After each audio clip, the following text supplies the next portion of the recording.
नमस्कार प्यारे बच्चों, कैसे हैं आप सब। आशा है कि आप अच्छे से पढ़ाई कर रहे होंगे अपने घर पर और गणित में जो भी आपको गृह कार्य मिल रहा होगा उसे आप समय से पूरा कर रहे होंगे। तो बच्चों चलिए आज की गणित की कक्षा में हम शुरू करते हैं। ट्रायंगल्स आज का जो हमारा टॉपिक है। ट्रायंगल्स में बच्चों आप जानते हैं ट्रायंगल्स को हम त्रिभुज कहते हैं। त्रिभुज यानी कि 3 भुजाओं वाली आकृति। लेकिन उससे पहले आपने ज्यामितीय अवधारणाएं भी पढ़ा है।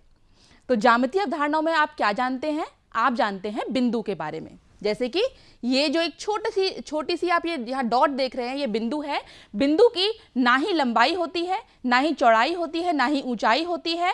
यह इसका कोई भी क्षेत्रफल भी आपका नहीं होता, इसलिए आप इसे बिंदु कहते हैं। इसके अलावा किरण, एक बिंदु से निकलने वाली एक जो ऐसी जो रेखा जो कभी खत्म ना हो, लेकिन इसका एक अंत बिंदु हो, एक अंत बिंदु हो, 2 अंत बिंदु ना हो, खाली एक ही अंत बिंदु हो, तब आप इसे किरण कहते हैं।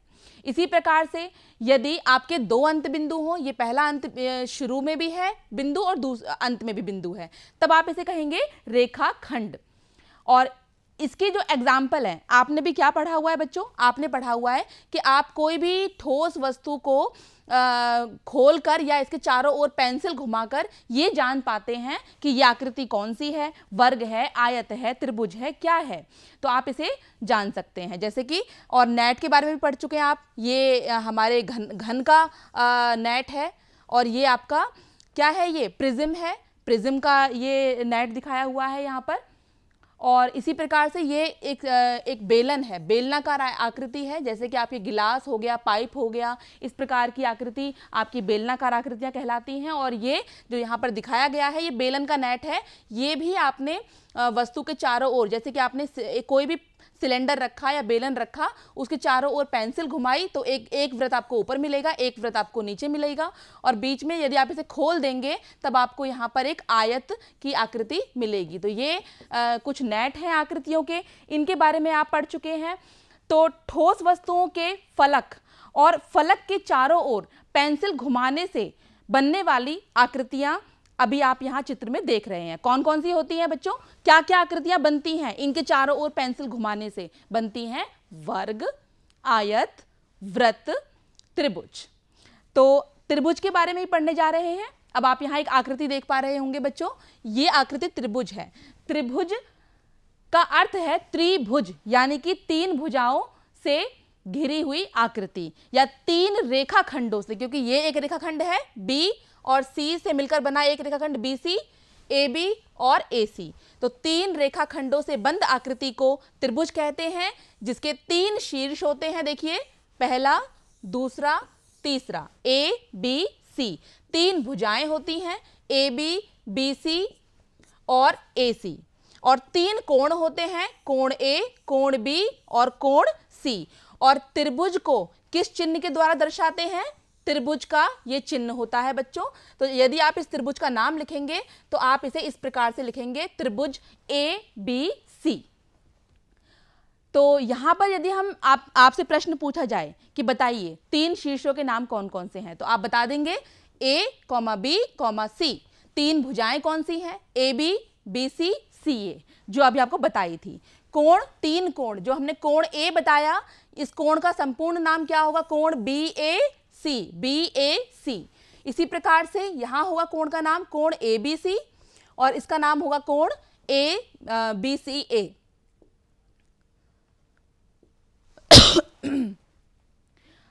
इसकी बच्चों संगत भुजाएं कौन सी होती हैं? संगत भुजाएं जिनका एक कॉमन शीर्ष हो, उभयनिष्ठ शीर्ष हो। जैसे B है, B से निकलती हुई 2 भुजाएं कौन सी हैं? BC और BA। BC और BA यानी AB। इसी प्रकार से यदि मैं A शीर्ष पर बात करूं, संगत भुजाएं कौन सी हैं? AB और AC। और C पर बात करें तो ये आपकी हो जाएगी CA और CB। तो इस प्रकार से आपने संगत भुजाएं लिख ली। भुजा AB का सम्मुख कोण, बच्चों भुजा AB, ये भुजा AB है, इसका सम्मुख कोण यानी कि इसके सामने वाला कोण कौन सा है? ये कोण है C भी कह सकते हैं आप इसे, या फिर आप इसे कोण ACB भी कह सकते हैं। बीच में जिस भी कोण की बात कर रहे हो उसे हम मध्य में ही लिखते हैं, ये आपको यहाँ पर ध्यान रखना है। इसी प्रकार से BC भुजा का सम्मुख कोण है कोण A और CA भुजा का सम्मुख कोण है आपका कोण B। इस प्रकार से आपको ये त्रिभुज के बारे में हमने एक जानकारी दी है, सटीक जानकारी है, ये आपको ध्यान में रखनी है। अब बच्चों त्रिभुज के प्रकार भी होते हैं, तो भुजाओं के आधार पर त्रिभुजों के कौन से प्रकार हैं? तो भुजाओं के आधार पर अब आप एक त्रिभुज देख रहे हैं, इसकी दो भुजाएं बराबर हैं 4 और 4, तो ये त्रिभुज क्या कहलाएगा? क्योंकि इसकी दो भुजाएं बराबर हैं यानी समान हैं, इसलिए इसका नाम होगा समद्विबाहु त्रिभुज। तो ऐसा त्रिभुज जिसकी दो भुजाएं समान हो परंतु तीसरी भुजा की लंबाई भिन्न हो, उसे हम समद्विबाहु त्रिभुज कहते हैं। अब यहां देखिए, ऐसा त्रिभुज जिसकी तीनों भुजाएं आपकी समान है, तीनों भुजाएं बराबर हैं, इस त्रिभुज को कहेंगे हम समबाहु त्रिभुज यानी कि इक्विलेटरल ट्रायंगल। तो इसकी तीनों भुजाएं बराबर होती हैं। इसी प्रकार से यहां एक और त्रिभुज है आपके पास, आप देखिए पहली भुजा है 4.4, दूसरी भुजा है 6 सेंटीमीटर और तीसरी भुजा है 5, तीनों ही बराबर नहीं हैं, तीनों भुजाएं बराबर नहीं हैं। इसका अर्थ ये हुआ कि यह है हमारा विषम बाहु त्रिभुज। ये किसके आधार पर किया हमने? भुजाओं के आधार पर, कि दो बराबर हैं समद्विबाहु, तीनों बराबर हैं समबाहु, एक भी बराबर नहीं है तो विषम बाहु त्रिभुज। अब इसका जो त्रिभुज का प्रकार है, त्रिभुजों को हम कोणों के आधार पर भी बांट सकते हैं। कोणों के आधार पर कैसे बांटेंगे बच्चों? कोणों के आधार पर तो आप जानते ही हैं कि हमारा जब 90 डिग्री बनता है कोण, तब हम उसको क्या बोलते हैं बच्चों? समकोण त्रिभुज बोलते हैं, समकोण बोलते हैं। तो क्या बोलेंगे इसको? मतलब यदि कोण आपका 90 बनता है तो समकोण होता है, समकोण यानी 90 डिग्री का कोण। और यदि 90 डिग्री से कम है, 90 डिग्री से कम का कोई कोण है, तब आप इसे क्या कहते थे? आप इसे कहते थे न्यून कोण या फिर अक्यूट एंगल, या फिर आप क्या कहेंगे इसको? Acute angle. और यदि यह कोण 90 से अधिक होगा, यदि यह कोण 90 से अधिक है, तब आप इसे क्या कहते हैं? आप इसे कहते हैं अधिक कोण। और अधिक कोण यानी कि ऑब्ट्यूज एंगल, अधिक कोण अर्थात ऑब्ट्यूज एंगल। तो ये आप पढ़ चुके हैं पहले ही। तो इसी के आधार पर हम बताने जा रहे हैं कि ऐसा त्रिभुज जिसके तीनों कोण 90 से कम है, ये भी 90 से कम है, ये भी 90 से कम है, ये भी आपका 90 से कम है, इसलिए इसका नाम होगा न्यून कोण त्रिभुज। इसके बाद हमारा अगला है, नेक्स्ट है जिसका एक कोण 90 डिग्री हो जाए, जिस कोण का एक कोण 90 डिग्री हो जाए उसे कहेंगे समकोण। यहां तीनों कोण 90 डिग्री से कम थे और यहां पर एक कोण, यहां तीनों ही 90 से कम थे, यहां पर कोई भी एक कोण 90 डिग्री है, समकोण है, तो इसलिए इसका नाम हो गया समकोण त्रिभुज। और एक ऐसा त्रिभुज जिसमें कोई भी एक कोण 90 से अधिक हो जाए, एक ही कोण अधिक हो सकता है बच्चों, तीनों कोण अधिक नहीं हो सकते, 90 से अधिक कोई भी एक कोण हो जाए, तब आप इसे कहेंगे क्या? आप इसे कहेंगे अधिक कोण त्रिभुज। तो ये आपका अधिक कोण त्रिभुज है। तो आपने तीनों देख लिए, तीनों प्रकार के, समद्विबाहु, समबाहु और विषम बाहु, भुजाओं के आधार पर थे। और कोणों के आधार पर हैं आपके न्यून कोण त्रिभुज, समकोण त्रिभुज और अधिक कोण त्रिभुज। तो बच्चों अब हम यहाँ पर एक सवाल का प्रयास करते हैं। तो यहाँ पर आपको एक त्रिभुज PQR प्रश्न में बोला है, त्रिभुज PQR बनाइए और इसके अवयवों के नाम लिखिए। तो आप क्या करेंगे? पहले एक त्रिभुज बनाएंगे, ये आपको पटरी की सहायता से बनाना है। तो आपने एक त्रिभुज बनाया, उसका नाम दिया PQR, ये त्रिभुज PQR है, ये रहा आपका त्रिभुज PQR। अब इसमें प्रश्नों के उत्तर भी देने हैं। कोण P की सम्मुख भुजा कौन सी है? बच्चों ध्यान से देखिएगा, कोण P ये बन रहा, तो आपको चित्र को देखना पड़ेगा सवाल हल करने के लिए। कोण P का सम्मुख, ये सम्मुख यानी कि इसके सामने वाली भुजा कौन सी है? इसका नाम होगा QR। तो इसका हम उत्तर लिख देंगे क्या? कि कोण P की सम्मुख भुजा है QR। और भुजा PR का सम्मुख कोण कौन सा है? ये भुजा PR है, इसका सम्मुख कोण, बिल्कुल सामने जाइए, इसके सामने जाइए, तो ये सामने कौन सा कोण दिखाई दे रहा है हमें? कोण Q। ये कोण Q इसका सम्मुख कोण है। और भी अवयवों के नाम बोले हैं, तो आप इसके शीर्ष लिख देंगे। शीर्ष है PQR, भुजाएं PQ, QR, RP, और तीन कोण है, कोण P, कोण Q, कोण R। इसका पूरा नाम हमने लिखा हुआ है। ध्यान दीजिएगा, जो भी कोण की बात हम लोग कर रहे हैं वो कोण हमने कहाँ रखा हुआ है? इसके मध्य में रखा हुआ है। देखिए, तो ये कोण P है, कोण Q, QPR, ऐसे कोण PQR और कोण QRP। इस प्रकार के सवाल भी आपको किताब में देखने के लिए मिलेंगे। आशा है आपको समझ में आ गया होगा। अब चलते हैं कि अगला जो हमारा टॉपिक है वो है चित्रों की सर्वांग समता, यानी कि कोई भी तल आकृतियां हैं उनकी सर्वांग समता की बात करेंगे। अब आप कहेंगे मैम सर्वांग समता तो हमने कभी पढ़ा नहीं है, इसका अर्थ क्या होता है सर्वांग समता? तो चलिए मैं इसको आपको एक आसानी से एक छोटी सी ट्रिक के माध्यम से समझाती हूँ। उसके नाम में ही इसका अर्थ छुपा हुआ है। सर्वांग समता यानी सभी, सर्वांग यानी सभी अंग और समता यानी समान, जिसके सभी अंग समान हो उसे आप क्या कहते हैं? सर्वांग समता। अब आप एक कार्य कीजिए, आप अपने हाथों को, दोनों हाथों को अपने एक दूसरे के ऊपर रखकर देखिए। तो जब आप यहाँ एक दूसरे के ऊपर अपने हाथों को रखेंगे तो आप देखिए कोई भी हाथ छोटा बड़ा नहीं है। दोनों मेरे जो हाथ हैं, मेरे भी और आप भी इसे करके देखिए घर पर, ये हमारे हाथ बराबर आपको दिखाई दे रहे हैं। इसका अर्थ ये हुआ कि जो मेरा ये लेफ्ट हैंड है वो मेरा राइट हैंड है क्या है? सर्वांग सम, यानी कि इसके सभी भागों ने इस हाथ के सभी भागों को अच्छी तरह ढक लिया है। तो जब एक आकृति दूसरी आकृति को भली प्रकार से ढक ले तब हम उसे क्या कहते हैं? सर्वांग सम कहते हैं। अब अच्छा आप एक एक्टिविटी और करिए। आपके घर में आपके माता पिता होंगे या भाई बहन होंगे या आपके मित्र होंगे, दोस्त होंगे। आप अब अपने हाथ को उनके हाथ के ऊपर रखकर देखिए। अब उनके हाथ पर रखकर देखिए क्या वो समान आएंगे? तो हो सकता है, लेकिन ज़रूरी नहीं है। अधिकतर केसों में, जो अधिकतर केस होते हैं उसमें ये समान नहीं आते। तो इसका अर्थ ये हुआ कि सर्वांग सम आकृतियां, आपका हाथ और आपके मित्र का हाथ सर्वांग सम नहीं होगा। आपके दोनों हाथ, आपके मित्र के दोनों हाथ, आपके माता पिता के दोनों हाथ, ये सर्वांग सम होंगे। तो यही है सर्वांग समता। इसमें आगे हम लोग बढ़ते हैं। जैसे कि ये देखिए, आपने यदि अपने मित्र के हाथों के ऊपर अपना हाथ रखा होगा या पापा या मम्मी के हाथ पर रखा होगा, तब आपने देखा होगा कि ऐसे छोटा बड़ा कुछ आ रहा होगा। इसमें सारे भाग जो हैं वो नहीं ढक पा रहे हैं एक दूसरे को अच्छे से, इसलिए ये सर्वांग सम आपके नहीं है। ये आपके क्या कहलाएंगे? सर्वांग सम कहलाएंगे। इस गतिविधि को करके जरूर देखिएगा। इसके अलावा अब आप यहाँ दो चित्र देखिए। ये चिकन है, यानी कि मुर्गियां हैं दो छोटी छोटी, दोनों एकदम सेम टू सेम है ना? जैसे कि एक फोटो है और ये भी दूसरा फोटो है, दोनों सेम टू सेम है। अगर मैं एक दूसरे के ऊपर रखूंगी इन्हें काट कर तो ये एक दूसरे को भली प्रकार से ढक लेंगी, इसलिए ये क्या कहलाएंगी? सर्वांग सम।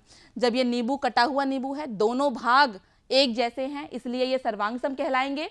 अब आप यहाँ देखिए कि जो हमारा ये पहिया है, जो पहिए हैं ये भी हमारे कैसे हैं? सर्वांग सम है। यहाँ पर दो स्माइली आपको दिख रही होंगी, दोनों स्माइलीज को देखिए, ये भी बस इनके रंग अलग अलग हैं लेकिन आकृतियाँ तो बिल्कुल समान हैं। अगर आप एक दूसरे के ऊपर रखेंगे तो ये एक दूसरे को ढक लेंगी, ये भी सर्वांग सम है। तो ऐसी आकृतियाँ जो एक दूसरे के समान होती हैं, एक दूसरे को पूरी तरह से ढक लेती हैं, उन्हें हम सर्वांग सम आकृतियाँ कहते हैं। तो चलिए बच्चों, चित्रों की सर्वांग समता के लिए यहाँ पर हम एक गतिविधि करते हैं। तो गतिविधि के लिए देखिए हमारे पास यहाँ कुछ टुकड़े हैं। जैसे कि आप देख पा रहे होंगे यहाँ अलग अलग कलर्स की शेप्स रखी हुई हैं मेरे पास। अब हमें ये बतानी है कौन सी सर्वांग सम है। हमने आपको अभी बता दिया था कि वो आकृतियां जो एक दूसरे को ढक लेती हैं उन्हें हम सर्वांग सम कहते हैं।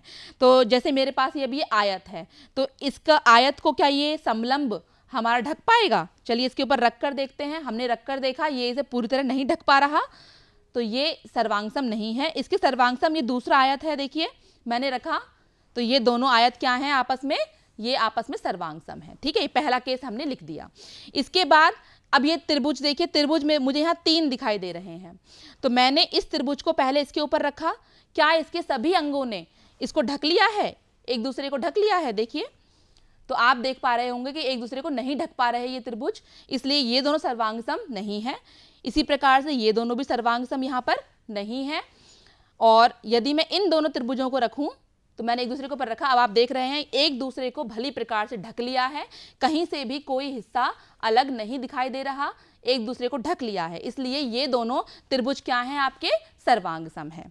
अब ऐसे ही यहाँ देखेंगे, ये छोटा वाला आयत क्या ये सर्वांग सम होगा इन बड़े वाले आयत के? नहीं, क्योंकि ये इसे ढक नहीं पा रहा। चलिए वृत्त देखते हैं। ये दोनों वृत्त एक दूसरे के सर्वांग सम हैं, क्योंकि ये एक दूसरे को पूरी प्रकार से ढक पा रहे हैं। और अब ये हमारे पास समलंब हैं, समलंब की आकृतियां देख रहे होंगे बच्चों, तो इनको चेक करते हैं। हमने देखा ये भी एक दूसरे को ढक नहीं पा रहे, इसलिए ये दोनों समलंब भी आपके सर्वांगसम, ये सर्वांगसम नहीं कहलाएंगे। अब ये पंचभुज हैं जिनकी 5 भुजाएं हैं, और इन्हें यदि हम एक दूसरे के ऊपर रखेंगे तो ये एक दूसरे को ढक रहे हैं, तो ये दोनों आकृतियां सर्वांगसम हैं। तो ये दोनों सर्वांगसम है, ये दोनों भी सर्वांगसम है, ये दोनों सर्वांगसम है, ये दोनों सर्वांगसम है, लेकिन ये सर्वांगसम आपके नहीं हैं, और ये दोनों भी आपके सर्वांगसम किसी भी आकृति के नहीं, तो इन्हें हमने अलग रख दिया। ये सर्वांगसम आकृतियों के आपके उदाहरण हैं। तो आपको आशा है समझ में आया होगा कि सर्वांग समता क्या होती है। तो यहाँ पर हमने जो जाना, क्या जाना कि जब दो आकृतियां एक दूसरे को पूर्णतः ढक लेती हैं, तब उन आकृतियों को हम क्या कहते हैं? सर्वांग सम कहते हैं। ये आपने अभी जान लिया है। इसके अलावा सर्वांग समता के चिन्ह को बच्चों ध्यान दीजिएगा, इस चिन्ह के द्वारा दर्शाते हैं। एक टेढ़ा एस बनाइएगा और उसके नीचे 2 लाइनें आपको डालनी हैं, तो ये सर्वांग सम का चिन्ह है। इसको पढ़ते हैं सर्वांग सम। जहां पर भी ये चिन्ह आएगा बच्चों, वहां आप पढ़ेंगे सर्वांग सम, ठीक है। इसे इंग्लिश में कॉन्ग्रुएंट भी कहते हैं। अब यहाँ आप 2 वृत्त देखिए, ये वृत्त ए है, ये वृत्त बी है। दोनों की ही त्रिज्या 2 सेंटीमीटर है। दोनों के भले ही रंग अलग अलग हैं, लेकिन इनकी त्रिज्या बराबर है। यदि आप इन दोनों को एक दूसरे के ऊपर रखेंगे, जैसे अभी मैंने दिखाया भी था, सर्वांग सम होंगे, तो आप लिखेंगे, कैसे लिखेंगे? वृत्त ए वृत्त बी के सर्वांग सम है, और आपने क्या लगाया? अब यहाँ पर छोटा सा चिन्ह लगाया। अब आपने चिन्ह लगाया है, यानी कि वृत्त ए सर्वांग सम है वृत्त बी के। जब आपको सर्वांग सम कहीं लिखना हो बच्चों, तो आपको ये वाला चिन्ह लगाना भूलना नहीं है। तो अब आगे इसमें और क्या हमने जाना, जैसे कि अब ये 2 आपको यहाँ पर रेखाखंड दिखाई दे रहे हैं। ये रेखाखंड है ए बी, ये रेखाखंड है पी क्यू और ए बी। दोनों की लंबाई बराबर दिख रही है मुझे, दोनों की लंबाई बराबर है, इसलिए हम कह सकते हैं रेखाखंड ए बी सर्वांग सम है रेखाखंड पी क्यू के। तो सर्वांग सम के लिए कौन सा चिन्ह लगाया? बिल्कुल मत भूलिएगा, ये चिन्ह लगाया सर्वांग समता का। इसी प्रकार से एक और उदाहरण है। ये प्रश्न बच्चों आपकी पुस्तक में दिए गए हैं। तो एक कोण दिया है, कोण एक्स वाई जेड, ये कोण एक्स वाई जेड, और कोण डी ई एफ, ये कोण डी ई एफ है, ये कोण एक्स वाई जेड है। ये दोनों भी आपको बराबर दिए हुए हैं। तो बराबर देने का मतलब क्या हो गया? ये कैसे हैं आपस में? सर्वांग सम। यानी कि अब तक आपने बराबर के बारे में पढ़ा था, उसी बराबर को हम दूसरे शब्दों में क्या कह सकते हैं? हम कह सकते हैं सर्वांग सम, यानी कि कॉन्ग्रुएंट। ये आपको इंग्लिश में भी याद रख लीजिएगा, कॉन्ग्रुएंट। तो कॉन्ग्रुएंट शेप्स के बारे में अभी आपने यहाँ पर पढ़ा है। तो अब यहाँ पर एक प्रश्न है, यहाँ पर कुछ आकृतियां आपको दी गई हैं, ठीक है। अब आपको ये जांच करनी है इनको मोड़कर कि ये सर्वांग सम है या नहीं, मोड़कर करनी है। तो जैसे ये आयत है, यदि मैं इसको बीचों बीच मोड़ूंगी तो ये सर्वांग सम आएंगे दोनों भाग, तो हम यहाँ लिख देंगे हाँ यह सर्वांग सम होगा। अब इसको देखिए समलंब को, अब मैं ऐसे मोड़ूंगी तो ये भाग इसके यहीं आ जाएगा, पूरा नहीं आ पाएगा। आपको क्या करना है, इसे गतिविधि के रूप में इसे करना है, ठीक है। आप ऐसी आकृतियां काटिएगा और रेखाएं खींचकर मोड़कर देखिएगा कि ये सर्वांग सम आ रहे हैं कि नहीं आ रहे। तो ये भी क्या आएगा? ये सर्वांग सम नहीं आएगा। वृत्त में क्योंकि यहाँ केंद्र है, बीचों बीच मोड़ रहे हैं, ये आपका सर्वांग सम आएगा। इस त्रिभुज में ये सर्वांग सम नहीं आएगा, और इस आयत में भी ये सर्वांग सम आएगा, क्योंकि आप इसको मोड़कर देखेंगे तो नहीं आएगा, लेकिन यदि काटकर एक दूसरे के ऊपर रखेंगे तब ये हाँ आएगा। लेकिन यहाँ क्या बोला हुआ है अभी? मोड़ने पर। लेकिन काटने पर सर्वांग सम आएगा, मोड़ने पर सर्वांग सम ये नहीं आएगा। ये आपको ध्यान रखना है। तो अभी आपने ये कर लिया है। अब हमारे पास एक प्रश्न है कि त्रिभुज ए बी सी है, देख रहे हैं, त्रिभुज ए बी सी और त्रिभुज एक्स वाई जेड, ये आपको 2 त्रिभुज दिए हुए हैं। तो त्रिभुजों की सर्वांग समता कैसे लिखेंगे? ध्यान देना है, जो बराबर भाग होते हैं बच्चों वही सर्वांग सम होते हैं, जो बराबर नहीं होंगे वो सर्वांग सम नहीं होंगे। जैसे मैं क्या कहना चाह रही हूं कि यदि A कोण है और हम कहें कि ये y के सर्वांग सम है, तो नहीं, ये तो हमें अभी यहां दिखाई दे रहा है कि ये x के बराबर है। मान लीजिए मैं इस प्रश्न में आपको दे दूं, अब इसे हमने यहां से काटा और इसके ऊपर रखा। दोबारा देखिए इसको, मैंने इसको x y z को इसके ऊपर रख के देखा, पहले रख कर देखा। a जो x वाला भाग है वो a के ऊपर पूरी तरह ढक लिया, जो b बिंदु को y आ गया वहां पर, और c की जगह पे z आ गया। तो हमने क्या देखा कि ये एक दूसरे को ढक पा रहे हैं एक दूसरे के ऊपर रखने पर, है ना। तो ढकने पर किस किस भाग ने किसको ढका, किस किस भाग ने ढका एक दूसरे को। a ने ढका x को, यानी a बराबर है x के। b ने ढका y को, यानी b बराबर है y के। कोण b बराबर कोण y। इसी प्रकार से कोण C बराबर है कोण Z के। अब यहां पर आप भुजाओं की भी बात करिए, तो भुजा जो AB है, भुजा AB भुजा XY को ढक रही है, भुजा BC ये वाली भुजा YZ को ढक रही है, YZ कह लीजिए, BC कह लीजिए। इसी प्रकार से तीसरी भुजा AC भुजा XZ को ढक रही है। तो ये आपको यहां ध्यान रखना है कि ये तीनों भुजाएं AB XY, BC YZ, AC XZ ये एक दूसरे को ढक रही हैं। तब आप कहेंगे तो A के जो संगत में था वो X था, तो कोण त्रिभुज A, तो यहां त्रिभुज X लिखा।